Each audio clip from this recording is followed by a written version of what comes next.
Hello everybody and welcome back to World of Warships Legends. My name is Spartan Elite 43 and tonight we are back in Queen Elizabeth. And I goofed up. This was supposed to be a live commentary video where you have me and none other than the Hive Hound teamed up for Trafalgar Day. By the way, this was recorded yesterday. You guys are seeing it on Tuesday, so it was recorded on Trafalgar Day. For those of you who don't know what Trafalgar Day is the day that they celebrate in Britain. Obviously, the French and the Spanish probably don't celebrate it. But Trafalgar Day is celebrated in Britain as the Battle of Trafalgar that was won by the British over the French and the Spanish. But I digress. It was back in the Age of Sail. You know, the British love to talk about their old school battles.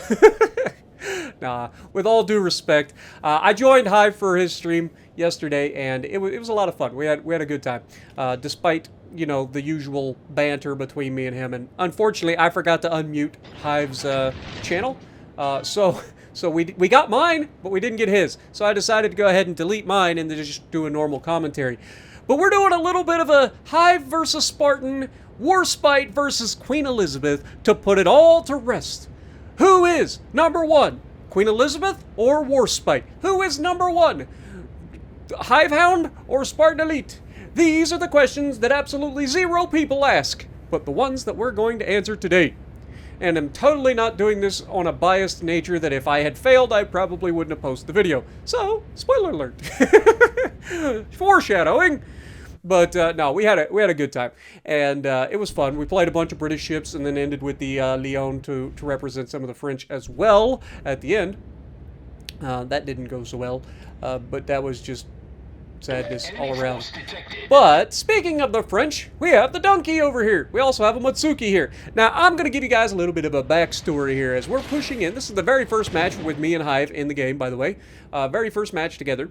And I'm like, okay, I would love to shoot this donkey right now, but our destroyer is right here, and we know there's a destroyer nearby. So I'm going to hold my shot and get ready to shoot the destroyer. This is pertinent information for our teammate, right? Hive? Oh, look, a destroyer! Everybody shoot the destroyer! Wait for it. Look at that accuracy, though. Good God. Blunk. All his health is belonged to me. But notice there was a distinct lack of shooting from the other battleship. I wonder why that was. Could it be that he shot a battleship, and now he has to shoot another battleship? I wonder if that'll come back and bite him. You know, karma has a way of doing that.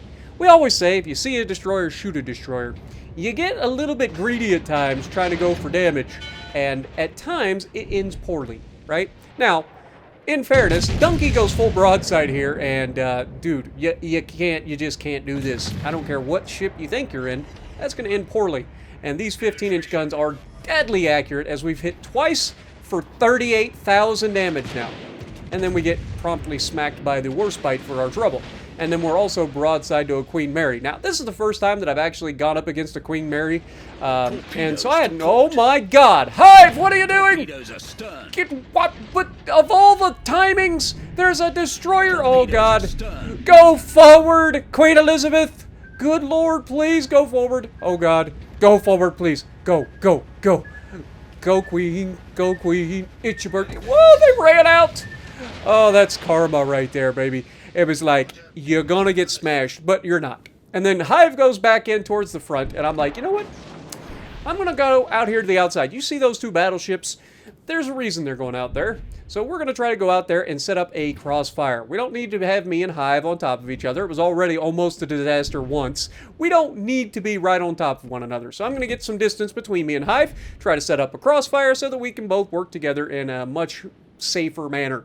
Now that being said, as I push out here, we go ahead and take a shot at the Queen or the Dallas over here, and the Dallas is reversing towards us at the moment, but as soon as he sees us shoot, he starts going the other direction. So those shells are going to basically do nothing. We do end up hitting one or two shells, I think. Yeah, you can see one shell lands, does an okay amount of damage. Really, oh God. Hey Hive, there's another destroyer! And this one might sting a bit. Now, I did make fun of these two destroyers. I was like, you know what? These destroyers are not the scariest things in the world, let's be honest. It's unlikely that you're going to get dev struck by the destroyers. And the T-22 apparently took that as, you know, an insult, which it absolutely was. But he decides to pick on Hive here, and Hive is in a world of trouble. As he gets one shot into the T-22, takes about half his hit points, and then it promptly gets removed from the match. Now, as much as I would love to sit here and gloat about the fact that Hive just got yeeted by the destroyer that basically does very little damage, like, at the end of the day, that's your partner, right? So you hate to see it. But when you're in a competition with somebody for damage, you'll love to see it. And that also allows me to take out the destroyer. We know the Minakaze was low health. Or sorry, not the Minakaze. Was it a Minakaze? I forget what it was. The little Japanese turd burglar is low health because we smacked him for everything. But we have two Queen Marys. And you know what these Queen Marys actually have at their disposal? If you're saying torpedoes, you knew more than I did, because I had no idea that these things had torpedoes. I have not played them. Yes, I have the ship because Wargaming loaned it to us, and I have yet to play it because I didn't really think that I needed to play a Tier 4 ship. But knowing your enemy has benefits. Fortunately, it's only a single torpedo per side, and so we get pretty fortunate. We're able to dodge these torpedoes relatively easily. We also do not get overmatched by the Queen Marys, so we can angle effectively against both of them because they were nice enough to split up and allow me to be able to essentially stern tank both of them at the same time. And here we show them that we absolutely overmatch them back. They can't overmatch us, but by God, we can them. Hey, look, more torpedoes. Who would have seen that coming? But now that we know they have torpedoes, it's much easier to dodge the torpedoes, right? Like, if you know they're there, it's much easier to go, oh, hey, torpedoes are likely coming. Like, why would this guy go full broadside here from the other side of the ship? Could he be launching a second torpedo? And if you said yes, then you also have ESPN radio. Now, we take a shot here, and I don't know why we didn't just kill that man. All I can say is in true Spartan fashion, we leave him with just enough to be a problem. And as the secondaries are doing their thing, we're trying not to get caught broadside, but there really is nothing I can do here. So we're in trouble. Now, I was hoping that maybe he takes a torpedo. Of course, he doesn't. Fortunately for us, he aims way too far forward. I don't know if he thought we were going faster than we are, but he ends up screwing the pooch on the torpedo drop again. And we are able to, of course, he gets a fire on his way out. Of course, it's a perma-fire. But we were able to take him down. We got 2 kills, 94,000 damage, 28 secondary hits. We even got a Citadel in there on the donkey. Like, we're living large. But this game is very much not over. And so we have to play smart here. Now, initially, I was going to turn back and intercept the battleship that was coming over, the other Queen Mary that just went past our battleship and killed our battleship. So you can see I was trying to cut him off. And then he does a full loop-the-loop and comes back the other way. So we have to turn all the way back around and go the other way. Fortunately, because of our build, we do have extra heals, so we have been able to heal quite a bit of damage back. The British are pretty well known for not wanting to die. I don't know why, but their battleships in particular throughout history have been relatively pretty solid at not dying. Battle cruisers, whole other story. But the battleships seem to have the plot armor. Ask anybody about Warspite, for God's sakes. And it isn't the only one, but it's the most prolific. But Queen Mary comes around the corner, and we are absolutely in perfect position to take advantage of that broadside, and we slap the out of him, getting our high caliber in the process, putting up 111,000 damage, and leaving him with just enough for someone else to get the kill. Of course, in, true Spartan fashion, not only do they not get the kill, but they wait around and get the kill right as I reload so that I waste a shot. Because that's just, or so the enemy shoots back at us again, do a little bit more damage. As soon as I fire the gun, that's when they actually hit him with torpedoes. Now, I won't give any credit to the second destroyer that was next to us, that was launching torps the entire game from maximum range behind us. But the Mavenay, or however you want to call it, has actually done a fantastic job during this match. He has captured bases. He has moved around the map effectively. He has put himself in position to cross-torp people. He has done an excellent job. So, for this destroyer player, I salute you, my dude. Also, you may have noticed that it is now a 3 versus 2. We have the points lead. We have the cap control. He is currently in the cap. Now, at this point, we are in what we call winning mode. Okay? You guys may have heard of this. It's where you have all of the advantage except a fight, right? The last thing that we want to do is get into a fight with all three of these enemies. We don't have the hit points for it. We just used our last heal. That's going to take us up to just below half our hit points. So somewhere in the 23,000 hit point range. Somewhere in that neighborhood. Maybe a little bit more. Maybe 26,000 or something like that. I don't know. It's about half of our hit points. But I digress. We cannot afford to get into a fight with a DPM cruiser and two battleships that are very healthy and both overmatch us. That is not an ideal strategy when you have the points lead. Now, if you're looking at the clock, this is where the enemy has to be a little bit more assertive. All three of these enemy ships go for base hunting. This is absolutely the worst thing that they could do in this situation. If you have a cruiser who is capturing the bases, fine, whatever. But you're not going to win on points that way. It takes one person approximately a minute and a half to capture a base, right? It's 100 ticks. But I digress. It takes a while to capture a base with one person. And with three people, and two of them being relatively, I mean, they're faster battleships, but they're still slow, right? There's 25 knots for the Warspite, and the Mutsu is less than that, I believe. But I digress. Chasing the bases at this point is a moot point. It is a waste of your time. Your goal should be to kill the enemy ships. You got to recognize when you are down 200 points that capturing the bases with 5 or less than 5 minutes to go is absolutely a waste of your time. Now, the cruiser doing it, I have no problem with, because I don't know how much health the cruiser has at this point in the game, and he's fast enough to get from one base to the next and get some points or whatever. I don't have a problem with cruiser doing it.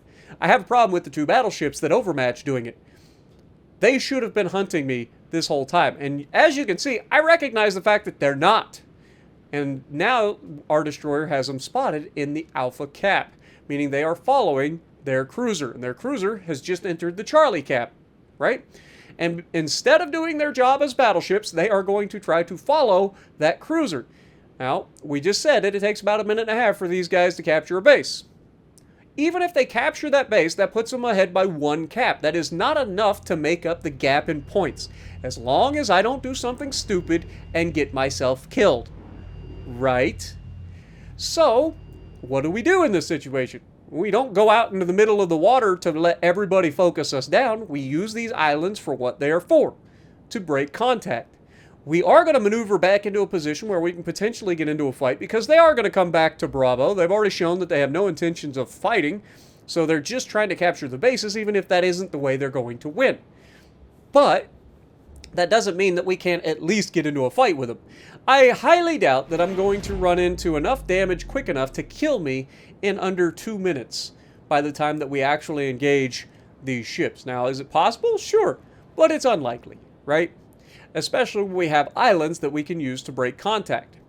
We also have the destroyer, and look what the destroyer is doing. And again, I don't necessarily recommend this because it's not necessary, but I understand the thought process of why the destroyer is doing it, and I have no problem with it because he's not in any danger unless the battleship decides to turn around and come back. And if you pay attention to on the map, the Warspite actually does exactly that. The Warspite's like, hey, we know where their destroyer's at. He's clearly an alpha. So I'm going to go back and try to take on the destroyer. That is not a terrible strategy. Mainly because you have to kill both of us to win. You have no idea where I'm at. You probably see a last known, so you have an idea kind of where I'm at. But you know where the destroyer's at, roughly. So going back to intercept the one that you know, and the hardest one to find, is the right call for that team. But again, it's too little too late. Our destroyer player is not going to be an idiot. He's already given himself an out. Look at where he's positioning. He's setting himself up to be able to get away from the Warspite and get behind that island if necessary. As the Mutsu pushes towards us, we don't have the most range in the world, so we have to wait. And I actually make a bit of an error here because in a moment, you're going to see me do what a lot of people do, or a lot of people don't understand, which is I try to fire the guns before he gets in range because he's going to sail into these shells, right?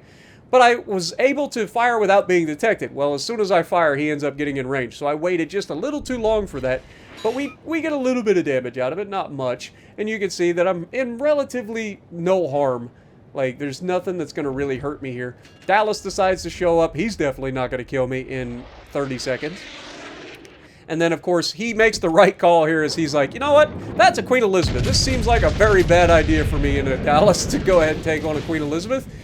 So he turns away, but we only have enough time to get one more shot off, and that's only if these guys decide to show themselves. So we end up missing all of our shells against the Queen Elizabeth, or against the Dallas. Warspite is out there going after our destroyer, but it's too little too late. They're capturing bases, but we have secured the victory. So well done to the Mavinet, or however you pronounce the thing. The destroyer player played extremely well, and I have no arguments whatsoever for him. Sadness for Hive, but happiness for Spartan as we secured the victory, did our job, and most importantly, beat out Hive to prove once and for all that the Queen Elizabeth is simply superior to the Warspite. At least in my book. Top of the leaderboard, too. Mavinet coming in second, despite having all those caps. So what does that tell you? It's not always about caps, guys. Sometimes you just got to get out there and do what you got to do to secure the wins. So let me know what you guys think. Did you guys enjoy this? Are you bummed that I missed out on the live comms opportunity between me and Hive? And if you like what I'm doing, punch the like button, leave a comment below, subscribe to the channel if you haven't already, and as always, I will see you in the next video. By the way, before you go, I'm going to leave a link down in the description, or down into the description or the comments to a video that Hive should have up on his channel of me and him dueling 1v1 Atlantico versus the Navarran. So if you're interested in that, click the link. Have a good night, everybody.